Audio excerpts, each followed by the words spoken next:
Are you trying to get more players to play your indie game? Then you're going to want your game to have a hook. There are countless Steam games being released every day, every month, and every year. And that number is just going to continue to rise as the years go on. So that means only one thing. It's getting harder to get eyes on your indie game. Have you ever wondered why some games grab you instantly and some other games just don't? Well, the secret isn't just good graphics and a big budget. It's about psychological hooks, game feel, and good game design that are keeping your players engaged. And today, we're gonna break them all down. What's going on, guys, and welcome back to the channel. Today we're gonna be talking all about hooks and why you need them in your indie game. If you can hear my little sickness I got going on, I'm just getting over it and I'm trying to kick it out as soon as possible. I've been laying in bed for the past week with like a 101 fever, barely able to work, so I'm happy to be able to get this video out to you. So let's talk about hooks. The first 5 minutes of your game means everything. Players decide within the first 5 minutes whether they're gonna play your game or not. Look at a game like Breath of the Wild. The first 5 minutes, it's throwing you straight into an open world scenario. It shows you the entire map in the first 5 minutes. While Hades, on the other hand, it's immediately throwing you into the combat. And the key here is showing off your game loop. Your game loop is the most important thing you need to show off within your first 5 minutes of your game. It's important that your game core is fast and it makes sense. Now let's talk about instant gratification and long-term investment for the player. Players need immediate satisfaction. Like, think of a sound of a breaking block in Minecraft. They need small things like that to motivate them to chase the bigger dreams. But they also need bigger dreams. So if you hook them with some instant feedback, but tease them with a longer goal, you're more likely to make them stick around. But please keep this in mind. Your instant hook, it doesn't have to be anything obvious or anything that really sticks out.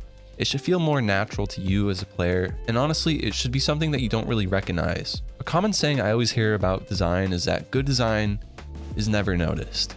The best design shouldn't be noticed. It should feel natural. And I think that goes a long way with these instant hooks. Your goal with this should be able to make it blend in as much as possible. Now let's talk about emotional connections. It's not all just about gameplay. Emotional connections matter, whether it's curiosity, urgency, or attachment. Emotions can hook a player into your game way more than any mechanic you can ever make will. Let's talk about curiosity. Going back to Breath of the Wild, how they show you the entire map within the first 5 minutes, aren't you just curious on what's on the other side of the world? Game elements like that are what drive the player to curiosity, making the player want to play more.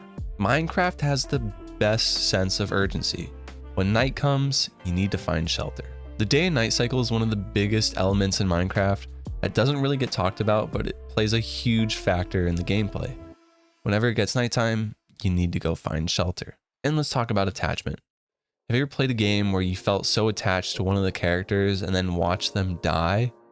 I mean, you feel heartbroken, but that attachment and that love for that character as you're playing the game, it just makes you want to play more. Now, let's talk about sensory hooks. A game could have great mechanics, but if it feels bad, the players won't stick around. Tight, responsive controls, great sounding sound effects, and smooth animations is what makes action feel good in video games. Look at Celeste, for example. A single jump in that game is a masterpiece on the entire 2D platformer genre in itself. Or if we want to look at another game, let's talk about Valorant and how they do it differently. Every time you get a kill in that game, it plays a little noise, and as you get more kills throughout the round, the pitch of the noise gets higher, and it just feels better. And that pitch getting higher, it makes you feel better, it makes you feel like you're doing something more important, and it just feels nice overall. And that leads me to the secret of a strong game loop. Games that hook you in have one thing in common.